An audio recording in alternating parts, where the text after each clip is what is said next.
time to write a script because, drum roll, I'm going to fucking destroy you. I'm going to destroy your ideological position. It's going to be wrong. It is inherently, well, I mean, it actually is oppressive. That's the thing. I mean, you obviously don't care that there's a woman advising the Australian government and Australian corporations to simply fire half of the male CEOs for simply being born male and then hiring women ones to replace them just because they were born women. I know you don't understand that that is deeply illiberal. I know you don't. I know you don't get it. It's very progressive. So that's the difference. To me, he can't read, but he's talking like he deeply understands the stuff. But I also think it sounds like a murky word salad. That's because you don't understand it. I understand it completely. I fucking wrote it. Something where you're tempted to look into it, but it would take you months to get the data to come back on this. No, it doesn't take months. All the sources are there. You can read them for yourself. It would take you an afternoon, maybe. Well, it would take you months, but it would take your average person an afternoon. I'm just going to leave that for, if anybody listens to that part of it and wants to make a comment, I'll listen to it, but I'm probably just going to cut it out. So I'm going to play the parts I want to respond. I know some other people want to do some responses, but the fact that he's going to do a series tells me that he's trying to mobilize what followers he still has, because you have to be aware declaring Gamergate is dead has hurt him on some level. What level is that exactly? I mean, I can't imagine what level that is. I mean, if I just have a quick look, I'm on 185,000 subscribers. Gamergate, I would say, is probably about 50,000 people who, in the totality of it, cared about the issue. My Gamergate videos get around 50 or 60,000 views, or did. And yeah, and that's the number of subscribers on Taco in Action. I don't think Gamergate is all that big, and I don't think Gamergate is anywhere near the size of my channel. I think everyone would probably prefer it if it was, but it's not. But he also wants it to stop because he cannot be a legitimate right-wing, Rush Limbaugh light if he doesn't put a stop to the craziness. So let's. I'm in no way worried about being Rush Limbaugh light. I'm never going to be backed by the right wing because I'm not religious. In fact, I find religions antiquated. Let's take a listen to what he has to say. If you follow politics, particularly if you are left-leaning. Okay, I'm not gonna sit and go through the bumbling around and failing to understand anything about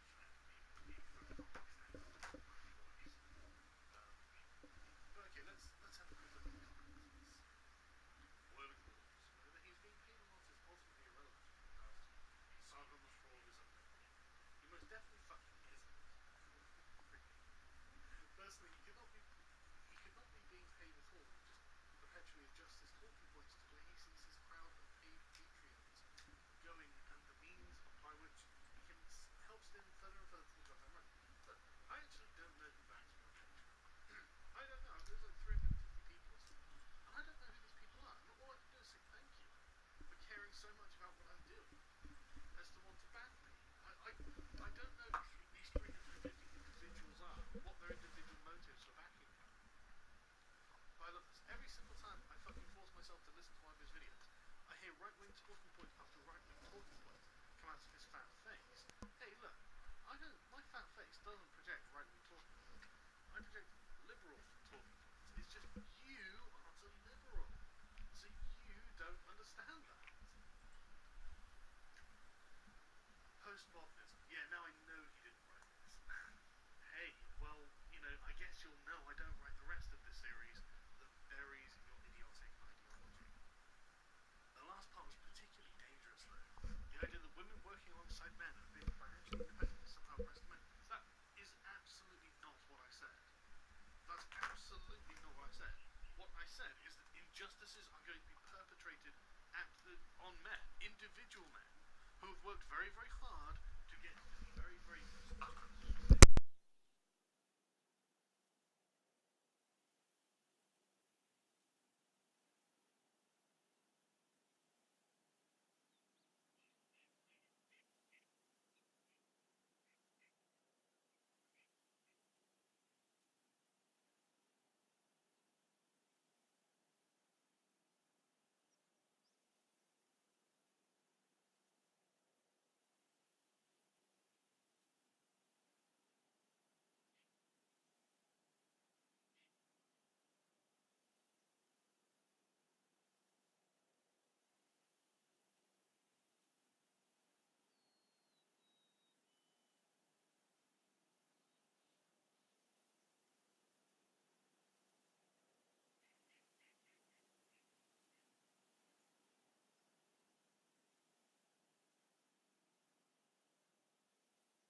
excluding business from women from business isn't an injustice. There are no injustices involved from women being. Look, they're not being fucking excluded.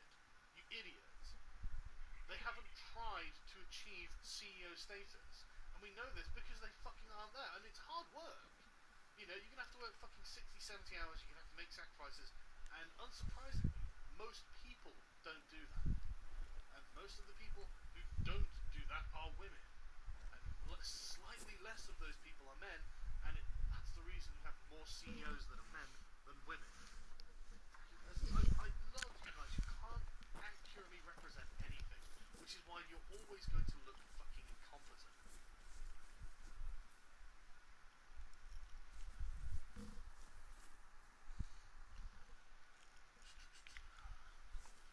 Was there not?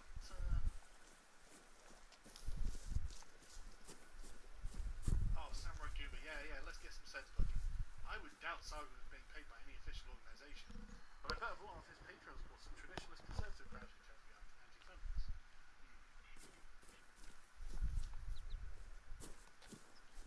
He says shit like capitalism is not a class system. It's not a class system. It's an economic system. If it was a class system, how could class mobility be possible under capitalism? Samurai. Just how would that be possible if it was a system of classes? It's like the feudal system was a class system, right?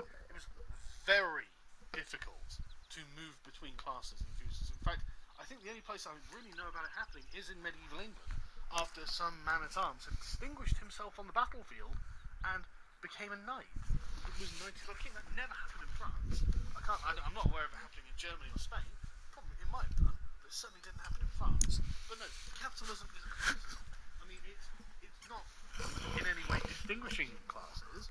Classes exist independently of capitalism.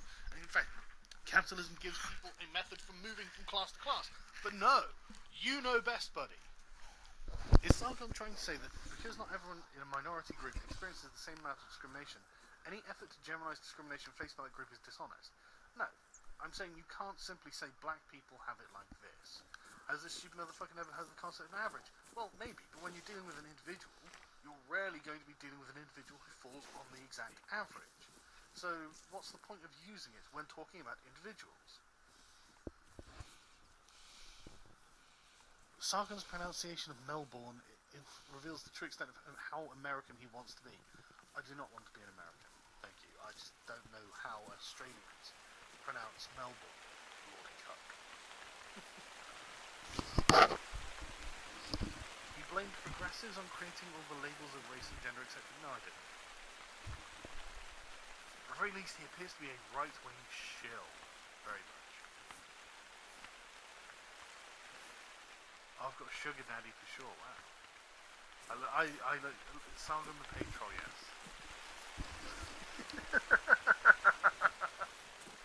Well, at least you're honest with your method of attack. The straw man still image was perfect. Fallacious arguments are rarely so pointed out by their own abusers.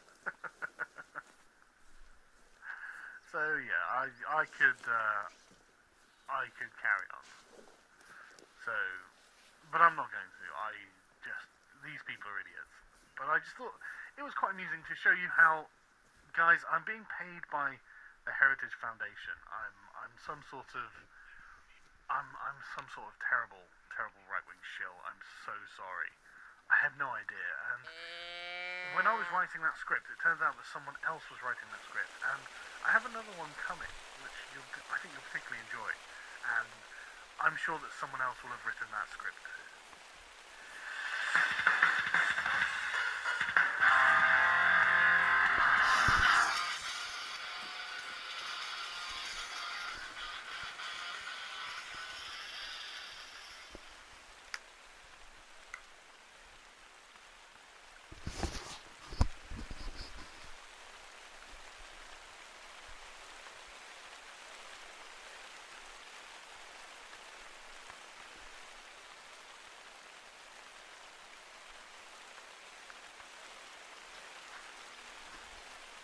Good is in every Blue Diamond almond. And once good gets going... This video is brought to you by JP Fitness, where you can learn how to be a fit motherfucker just like me. What's up, everybody? This is the X-Man here. And today, I actually got sent a very interesting video. It's titled, EA Did Nothing Wrong. Now, you're probably triggered. I expect you to be triggered. I'm kind of triggered right now, because I haven't seen or heard of a good argument that actually defends EA. So I'm curious. My curiosity is piqued right now. Now, this video comes from a guy named Roadman, who doesn't have a lot of subs. He's at 26 right now. So before we even get into it, I want to do this disclaimer, alright? Whether you agree or disagree with his points, don't be a fucking dick nugget, okay? This guy made a video. He's respectful about his points. He put together a decent video, alright? He doesn't deserve to be hated on. Doesn't deserve to be spammed with dislikes, alright? He's playing devil's advocate with this video, alright? Just want to get that clear before we get into it. So let's jump straight into this. Hey everybody, Roadman here with a very different kind of video. Now, you may know me as that channel that uploads half-decent memes, not very often. I like this guy already. Self-aware. So the first 2 minutes of this is basically the introduction, retreading stuff I addressed in my EA video, so we're gonna skip to 2 minutes. Section 1, loot boxes and gambling. In essence, yes, I see where this one is coming from, but I mean, come on. If people are this outraged by virtual gambling, where's the massive campaigning to bring down casinos and real-life gambling that is much more destructive, some would argue? Well, there's a lot of things you seem to miss with this statement, so allow me to explain. In your first point, you use a red herring here, which is essentially gambling in Battlefront 2 isn't a big deal. What is a big deal is gambling in the real world. You didn't make any statement about Battlefront 2 on its own. It'd be like Fire to say, man, my dog has pooped in the backyard a lot, but she's also pooped in the house, so that's the real problem. You see why that doesn't work? Both of these are a dilemma, but just because one might be perceived as more important doesn't make the other disappear. And where is the campaign against casinos and real gambling? Well, it's been going on since 1889. Yeah, I'm serious. 1889. So there's a lot of laws, regulations that have been passed, repealed, etc. I could be wrong, but I believe the reason why Native Americans can run casinos is because of that shit that happened way back, what with the stealing of the land, and so we gave some back in our sovereign tribal land. Here's another example. Poker is not considered gambling because it is viewed as a game of skill more so than luck.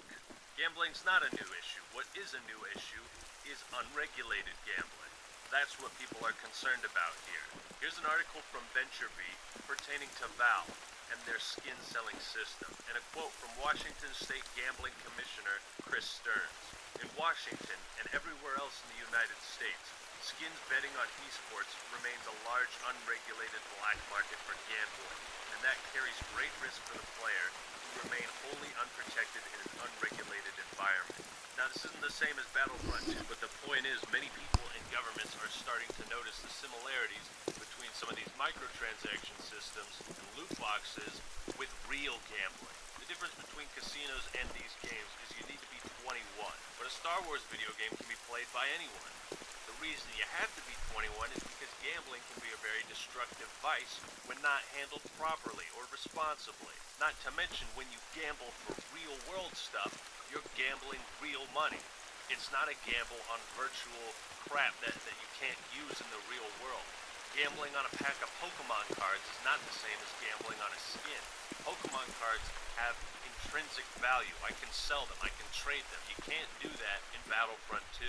That's a long tangent, but let's move on. First of all, no.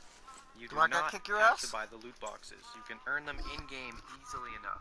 I see people make this case all the time. You don't have to pay for them. The game provides the loot boxes for you, and therefore the problem's gone. People that say this are missing the point entirely. Well, let's say I'm offering you a gym membership for 20 bucks a month, but you can't use the weights, the basketball courts, or anything else until you've been a member for 6 months. You can only use the pools and the hot tubs. On top of this, I say, but if you pay me $300 right now, you can skip the 6-month waiting period. Well, just because you have the option of skipping those 6 months of waiting doesn't make that offer okay. That's not a good deal. By making you that offer, I'm giving you a potential shortcut in the hopes you'll not want to wait, cave in, and give me the $300. It's the same principle with loot boxes. You're paying to skip the waiting period to access the full game or the full gym. Just because you can get them in-game doesn't mean the system was not built to be a massive grind in the first place, before the removal of microtransactions. Battlefront 2 offered a sense of pride and accomplishment through grinding 4,000 hours or paying $2,100. Neither of those options are okay, especially when you already paid $60 for the product. In 4 days of playing, I now have about 60,000 credits, or enough to buy roughly 30 loot boxes. Now, I'm glad you were able to save up all those credits and, yeah, use them the way you want. But the problem is your own personal experience and the time you've spent playing is not representative of the average player. If the system is built a certain way, you putting in more time doesn't mean everyone else will have the same luck or time to play as you do. So you're not being forced to use real money, and the argument that it takes too long without using real money has little to no ground. Actually, that argument has statistical proof. People have already crunched the numbers and exposed these loot boxes for heavily incentivizing purchases. Links in the description for the curious. Perhaps you never saw these posts or you doubt their legitimacy, but unless you have some other statistics or something to prove your point that it has little ground or no effect, I'm gonna go with the dudes that did the math. The people that will take advantage of this are either A, spending their own money, which you have no right to say how they spend it in the first place, or B, getting it likely from their parents, in which case it should fall on the parents to watch what they spend and not the companies. Well, that's what people are trying to figure out, because if this is against the law, then yes, we have a right to say how you can spend your money on it. And to a certain degree, this is true. Parents should be looking over what their kids are doing. But what's changed is when I was growing up, the only thing my parents had to look at was the rating on the front cover. If it was M, then no, son, you can't play this. But games nowadays don't tell you on the front cover if they have microtransactions or possible gambling in them. Most parents don't know about this stuff. Only the people that are in the game industry or passionate about video games know about this stuff. So these shady business practices that EA is implementing are specifically designed to target the kids and the people who don't know about it. In summary, I'd say the loot boxes are a form of online gambling, and maybe should have some research as to where their place in video games is. I 100% agree with that statement. They definitely need more research, and we need to figure out where their place is. But no, EA is not forcibly squeezing money out of anyone. Get out of my face! Like I said, I won't ever buy a crate with real life money, and I don't feel disadvantaged at all. Okay, yeah, they're not literally coming to your house demanding protection money. Who is it? Goons! Who? Hired goons! Hired goons? But as I've said, they are locking content behind a grind wall in the hopes that you cave in and pay for it. Section 2. Pay to win. Here's where I start to take real issue. On one hand, statistically, yes, spending money on the crates and getting lots of star cards would give you an advantage, making you more likely to win. There should But be a when you track go a little bit nearby. deeper, there's a lot of holes in this. First of all, skill is going to trump star cards every time. Well, you just explained the opposite of what you're arguing. Yes, it gives players an advantage if you open more loot crates, and if you can pay for those loot crates, that's pay to win. You are literally paying your way to perform better in the game. Here's the second point. What if two equally skilled players go up against each other? Well, the person with the better star cards is going to come out on top every time, if they're equally skilled. I've never been killed feeling like the enemy's star card was responsible. Being a good player isn't about what card you have equipped, it's about using your abilities, your environment, and your aim to outplay your opponent. This is definitely true. Although, where do we draw the line with gameplay advantages? How much of your success in a multiplayer setting is dependent on skill, and how much is dependent on star cards? That's the question. Well, in this video I showed the difference between two cards that gives your ship more health. When one player has an ability that heals them for 15% and the other heals for 100%, the player with the 100% heal doesn't need to be as skilled or careful because they can completely bail out of a tough situation. This is Battlefront 2's progression and microtransaction system in a nutshell. You can beat someone who's better than you because your star cards give you a massive advantage. Another point I'd like to bring up is that a player needs to unlock slots to use these star cards for a maximum of 3. So eventually, you can't keep paying to get better because you can only have 3 equipped, and eventually everyone will have 3 per class, and it should become even. issue I can foresee with the star card system is if months down the line a new player starts and has no star cards and everyone is running around with 3 high-tier cards equipped. But that has nothing to do with microtransactions. Yes, it has everything to do with microtransactions. You see a good progression system, like, for instance, Modern Warfare 2, and it rewards players with new weapons, perks, attachments, equipment, whatever. While these things help your class become better overall, you can't outright pay for them. Everybody has to earn them, the same way. It's not dependent on RNG or pay to win. The gap between a level 1 and a level 70 player is not so big. A level 1 player would be completely outclassed by the 70. This is not the same for Battlefront 2 because the gap between an experienced player with top tier cards and a new player with nothing is so massive, they stand almost no chance. Also, the matchmaking tries to match you with players with a similar performance, so really no one is paying to win. At the very best, you're paying to play with better players who are going to kill you more often. Well, that's a good thing if it's true, but what happens when the player base runs low? It's going to turn into a shit stomping. The core problem is the system is monetized. Never mind the fact that if what you're saying is true, the matchmaking connects players based on their skill, i.e. their star cards. Microtransactions, in this case, are affecting how matchmaking works. That's a problem. And these microtransactions are why all the future DLC post-launch is completely free.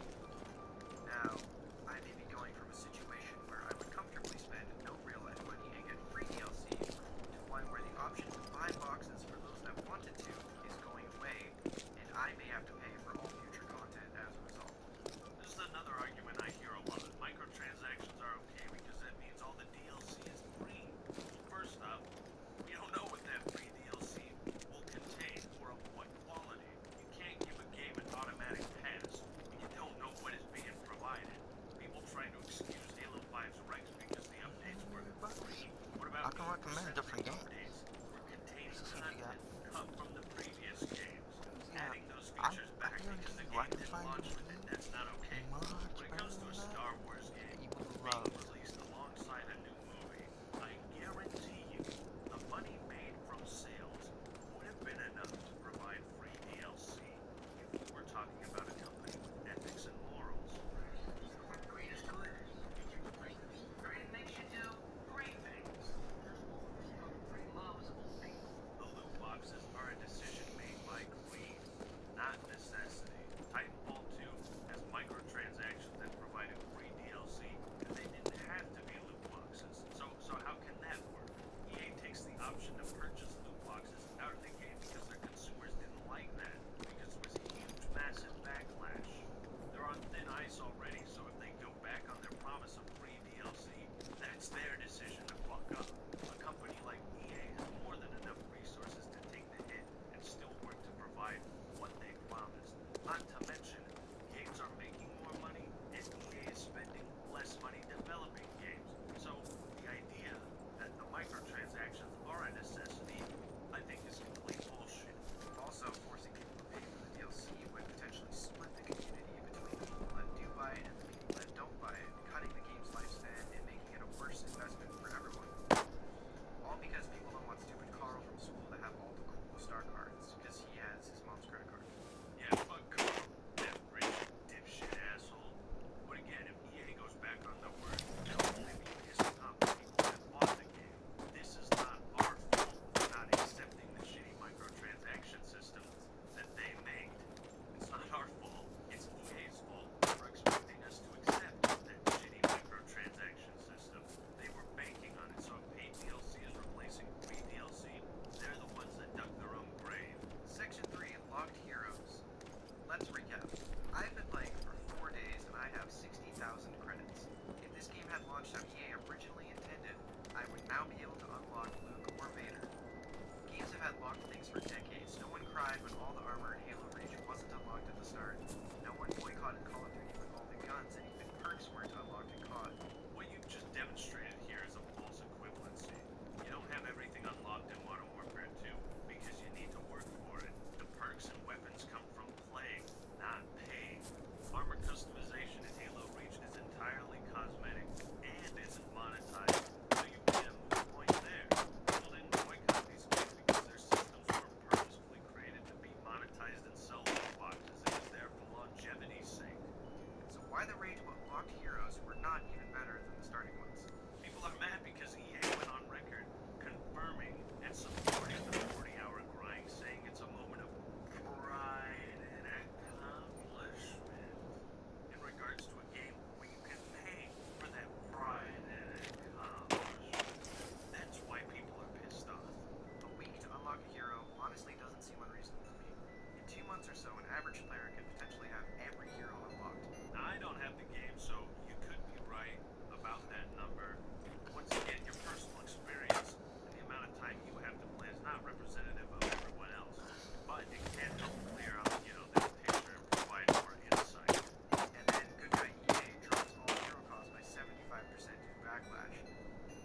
they lowered rewards by 75% too, I hear you preach. Then only the campaign rewards. Oh man, you said good guy EA. Oh God, not even gonna touch that. I'm not touching that with a 60-foot pole. Yes, they dropped the cost by 75%, and you seem to be falling for the contrast principle. Because it was a 40-hour grind. When they cut it down to 10, it seems a lot less shitty, doesn't it? But it's still shitty. That's the point. It's still 10 hours of not spending credits on anything. 10 hours of pure gameplay, not including menus or wait time. That's excessive. So now I'm sitting here, less than a week of playtime, and enough credits to unlock almost every hero, and I still am hearing people complain about this. Maybe it's different for people who work and are very busy. It may take much longer to unlock characters, but that's been true for every game. Casual Halo Reach players may never unlock the inclement weather effect. It just means that the ones that did felt even cooler for having it. I played Halo Reach for years and still didn't quite make it to the rank of inheritor. Shit happens. What's more, you're making a false equivalency between monetized gameplay advantages and non-monetized cosmetics. They're not the same.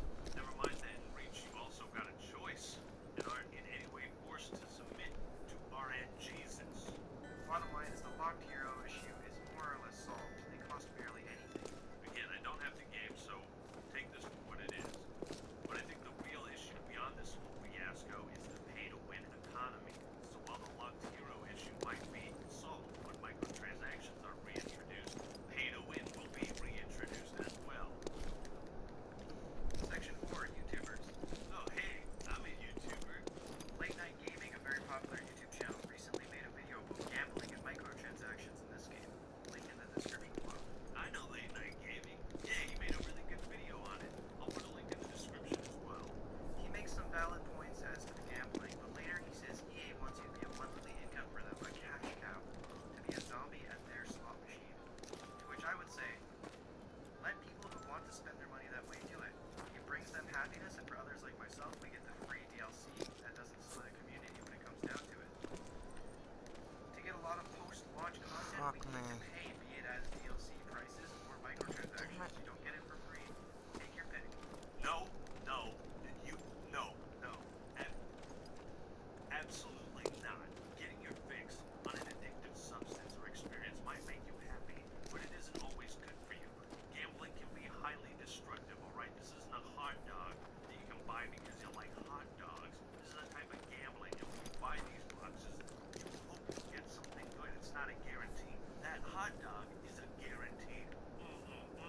These loot boxes, nah. Spending money on the loot crates ruins gaming for everybody. It ruins it. That's why they keep putting them in games, because it makes money, because they can get away with it. They can cut out pieces of their puzzle and sell it back to you in RNG loot boxes, and it works. That's why people got so pissed over Shadow of Mordor, because it's like, wow, this game looks great, but oh shit, looks like RNG loot packs are profitable, so looks like they're gonna add them. And Dead Space 1 and 2 were great games, but let's completely ruin it by breaking the immersion of Dead Space 3 with a microtransaction system in the fucking single player. You don't need to have a system like this to make money in the gaming industry. There are other ways. Perhaps microtransactions the way Titanfall 2 does it in the future, like he suggests. Yes, they should be like Titanfall 2. Cosmetic only, non-intrusive, doesn't affect progression, or the game at all, and you pick what you buy. It's perfect. Then again, the reason people gamble in the first place and the reason it's addictive is the reward. Well, if you're someone that likes gambling, good on you, be responsible. But go to a fucking casino for your fix, not video games. There are plenty of losers and plenty of winners.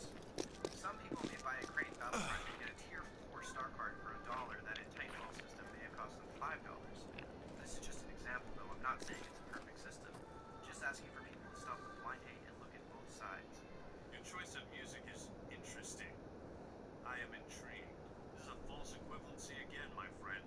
Titanfall 2 doesn't have star cards or game-altering loot boxes. Now, a smart gambler looks at the odds. And the odds of spending $5 on loot crates in Battlefront 2 is very likely not going to match what you would get spending $5 in Titanfall 2.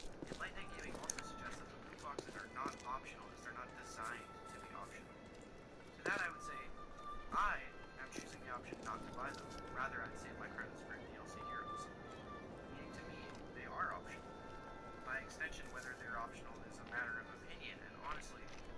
say they are optional unless I can't play the game without them. I don't remember the exact context of what Late Night was talking about, but he might have meant they're not optional in the sense that you need to buy them with the in-game currency or real money to progress your characters, in which case he's right. The Man, another large YouTuber, made a video recently as well, link again in the description. Oh, hey, that's me. Shit. He says, locking characters like Luke and Vader at the start and making it a moment of pride to unlock them is moronic because in the last game they were available at the start and likens the locked heroes behind 40 hours of gameplay, something they only changed because they were caught. My response is that it's fine they changed it, it shows they're listening. It might appear as if they're listening, but as I said, they got caught trying to poop in the urinal. They got caught. When you do get in the urinal, it's bad. Okay. It's not like they hadn't done huge amounts of testing, focus groups, research to refine this system exactly the way they wanted it to be. With what, 2-3 years of development time? No, they changed it because we caught them trying to shit in the urinal. Not because they had respect for their fans or their community, their consumers. Why the fuck are the birds sprouting out of the snow? What madness is this? What madness? Okay, that is a long way down. I am glad I am not playing this in VR or something. That would be horrifying. Holy crap. I'd feel like I could fall at any moment. Oh, that's terrifying. Wow, I think I'm actually just gonna upload this instead of my previous one that I made. Mostly because this one can give an idea of how long it fucking takes to climb these things. I'm glad I just found a lower slope by checking the... For a week or two, it's absurd. If you cannot spend your credits on anything else, fucking snowbirds! not everybody has that kind of time to grind just one. Those birds merged into the mountain. Ability, the option This, to play as those this birds. is You madness. still have to unlock them in game. This is You have to get complete another and place. It's utter not real. madness. Not everybody. Madness, I say! Your standards don't apply to everyone else, alright? I love you. I love your video. I love you, but I'm being real. I'm almost to the peak. Everyone should have Vader and Luke unlocked if that's what they wanted. It reminds me of kids screaming in the store because they can't wait an hour for their damn ice cream. I mean, shit, I'll wait 5, 10, 15 minutes tops for some ice cream. No way in hell am I gonna stand in line for 1 hour. 1 hour for ice cream? Because I'm gonna eat it in 5 minutes, unless it's the best goddamn ice cream in the world. I might wait an hour for that, if it's something exotic or highly sought after, like In-N-Out Burger. Hell, I don't think In-N-Out even has wait times that bad. That same math shows to unlock every single star card would cost $2,100 US, which to me only weakens the pay-to-win aspect, as you would have to pay over $2,000 to really pay to win and have everything. Well, RNGesus would probably smile on you before you spent $2,100 and give you a noticeable advantage. Even if this does weaken the pay-to-win aspects, it dramatically strengthens the presence of a shady, predatory, exploitive, manipulative, micro-gambling system. If you're dropping over $2,000 on one game, who's the real winner? EA is, and by no fault of their own. What? What? They made the game. They made the game. If you drop $2,100 on stupid digital crap, you've got a problem. You got a problem, kiddo. But you can't absolve EA's part in this because the point is that's how ludicrous they made the loot boxes in the system. They created this.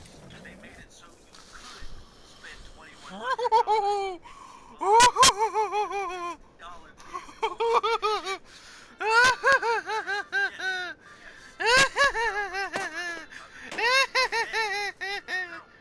Should people buy them? No. No. Well, we got 2 out of 3, so that's good. If people buy them, it's because they were manipulated and addicted to gambling, and EA is the bad guy. Chose to spend money on things they wanted. Hell no. If you've got a gambling problem or struggle with addiction, it's not healthy for video game companies to include this shit in their games. They are offering another way to get people hooked. This is Joe Camel straight up.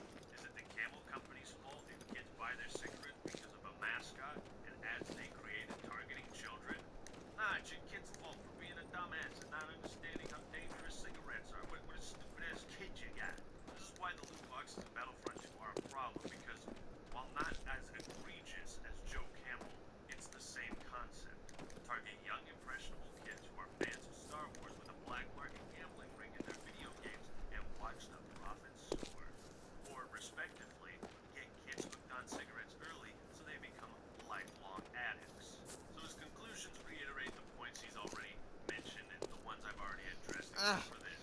I think a lot of the I am actually fucking tense right now. Because I don't want to go through this again. And YouTubers and people of influence are exaggerating things to garnish favor and views. So, hit me with that dislike and subscribe for more. No, not at all. This isn't about bringing down corporations, man. Corporations, man. Yeah, man, the corporations.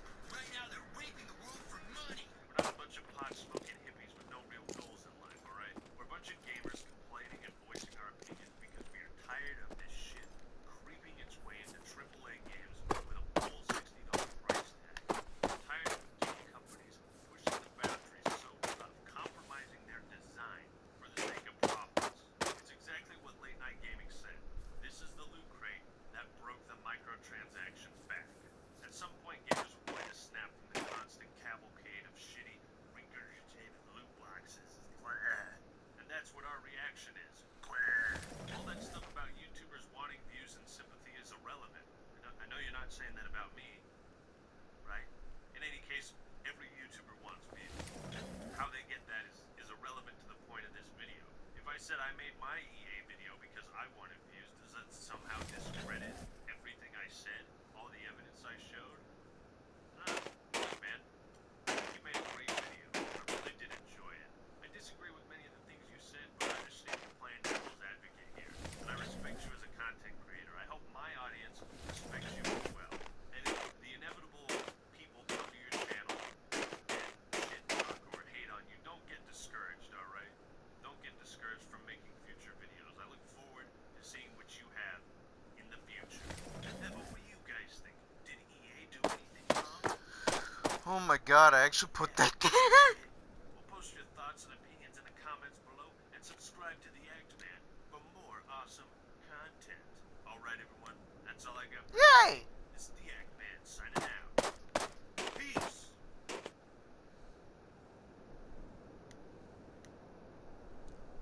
Because that one's in a better spot.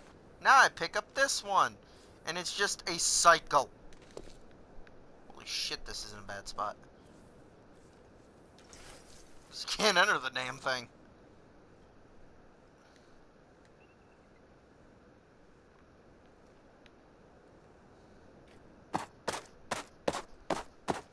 I am so glad you can fast travel to tents. Oh my god, it makes this whole endeavor a lot less stressful. Because you're just like, don't fall, don't fall, don't fall. Ugh.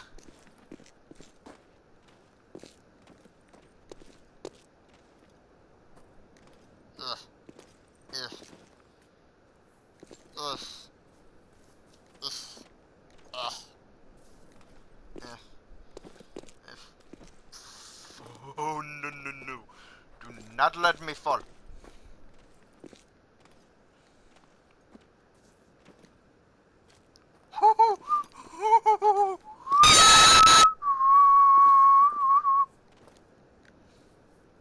Mm-mm.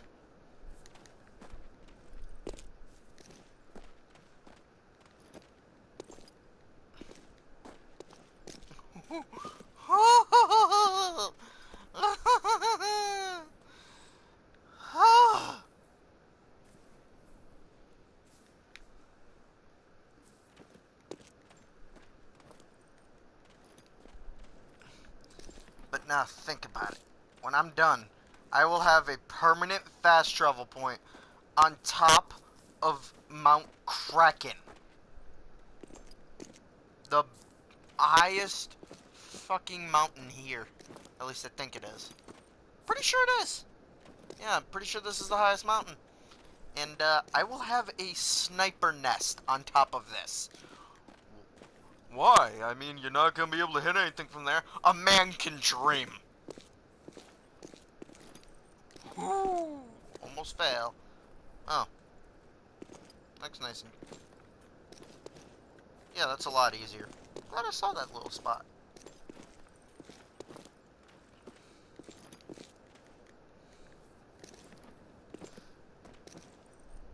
Alright, once I get up here, I can set up my next base camp. Yeah, because that's a nice open area for it.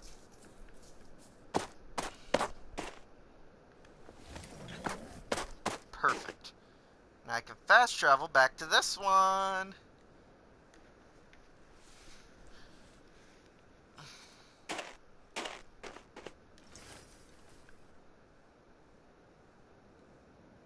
I am so glad these tents actually stay. Oh, that's the back flap.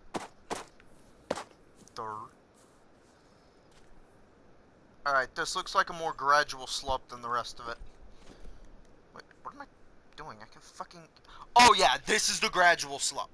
If you know how to read a topographical map, the wider parts are indicative of a smaller angled slope. So here is a lot less steep than there. Or even around here. That is... Right there is extremely steep. Because each circle indicates a rapid shift. Right here is all the same, roughly. And that would be the most gradual slope up to there. And that's how you read topographical maps. How do I know this? Common sense, actually. No one ever taught me. Hey, sunset. Through a fucking mountain. Oh well, no open world game is without its bugs. I mean, look at that water. It's like a slime is down there. Constantly shifting and churning. Like butter. Ugh.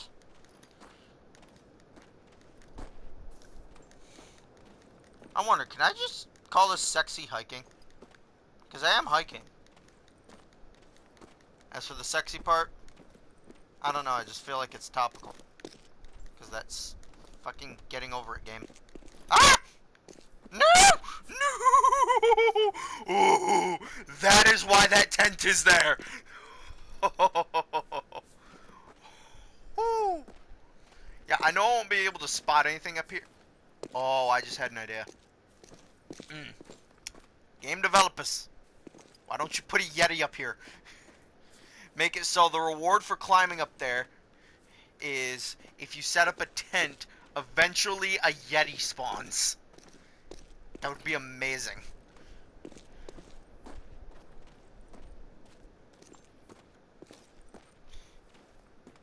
That rock doesn't properly exist. Yeah! The fact this is the lower the fact this is the least steep slope that there is. You know? Another thing I gotta test. Can you shoot birds? I need a shotgun for that, though. I am not gonna try and shoot it with my rifle. Alright? Well, I mean, I know I've hit an elk at like 300, almost 400 yards. Yeah, it was like 390. So, around 400 yards. But, well, 390 meters. It was definitely 400 yards. Oh, I made it over it.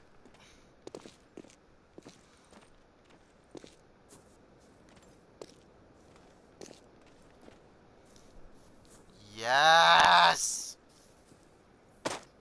Yes! Coinbase slide. Kill me. Anyways. That looks like a good spot for it.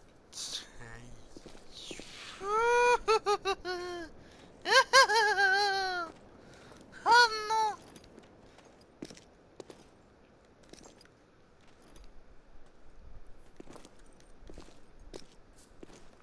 I'm just glad Skyrim logic applies to this game.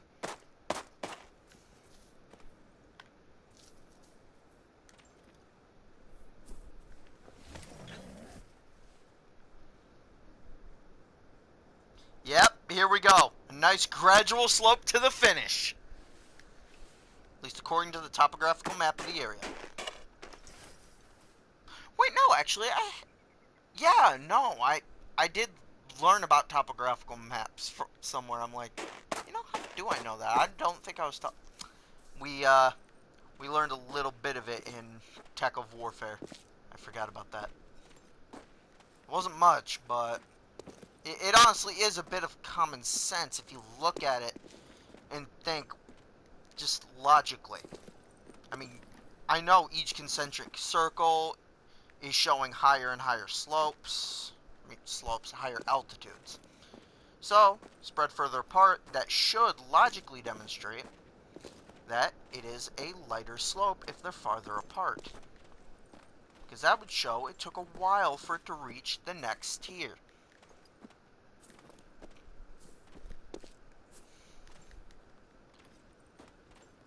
And that is how we can form logical conclusions, and holy actual fuck.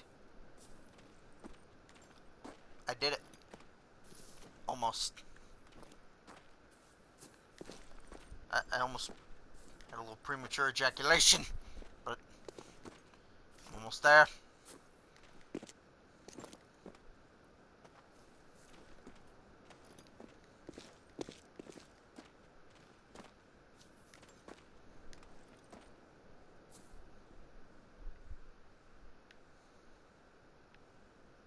Fuck. Yes. Let's see if it's flatter up here. I know I'm taking a risk and all, but fuck it. If I fall, I still got that other tent.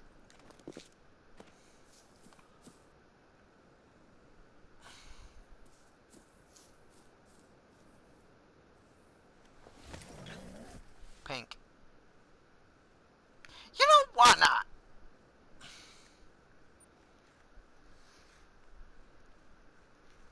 I did it. I have climbed Mount Kraken. All I need to do, take this, because it does not need to be down there.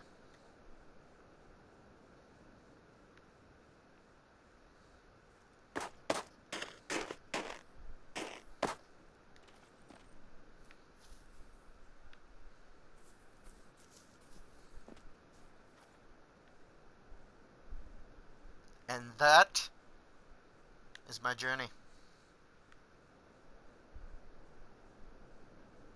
As the sexiest hiker of them all. Oh, and fun fact, since this can spawn an ATV, at any point, I can go on a suicidal run down the mountain on a quad. Oh, that's a perfect way to end this. After all, what goes up must come down.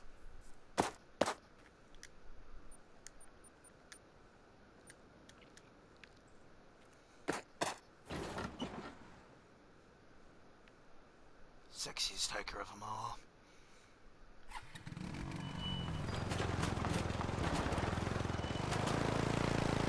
Holy shit!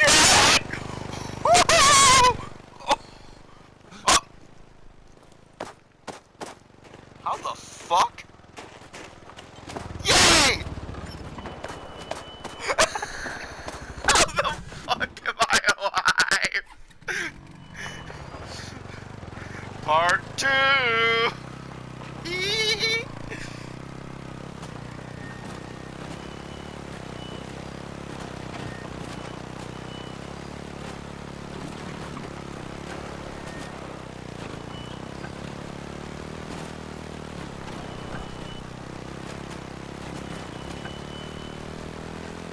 Yeah! America! Fuck yeah! Holy shit!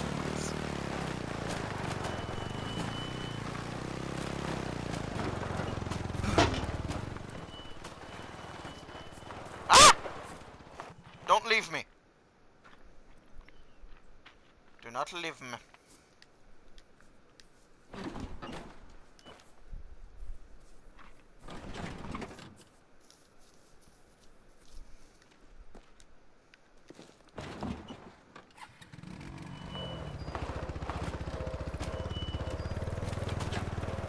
doesn't look like it'll end well.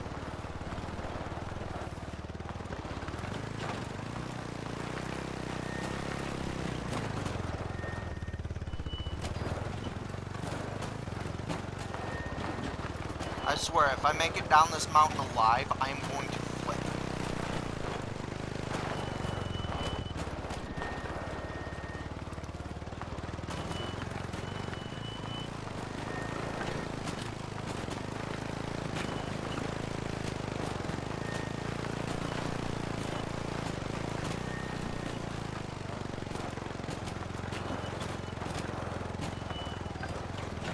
Holy shit.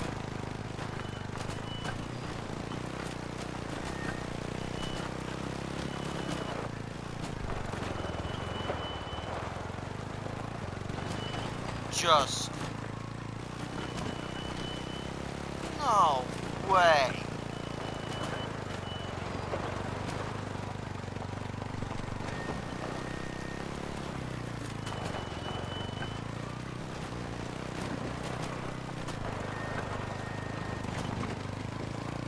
So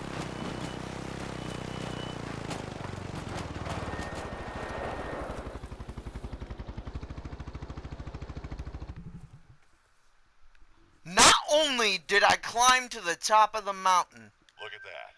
You found a shed. I've already got a big enough collection back home, so I've started selling any new ones I no find. way. People often buy them for handicrafts, you know. Knife handles and such. I once sold a really nice moose antler for $500. No one gives a fuck. I just drove down a mountain on a quad and lived.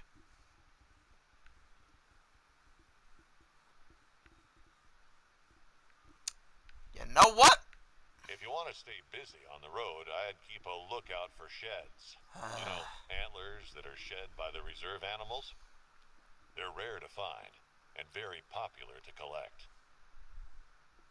Okay. Still, that is fucking insane. You know what? I'll end it here.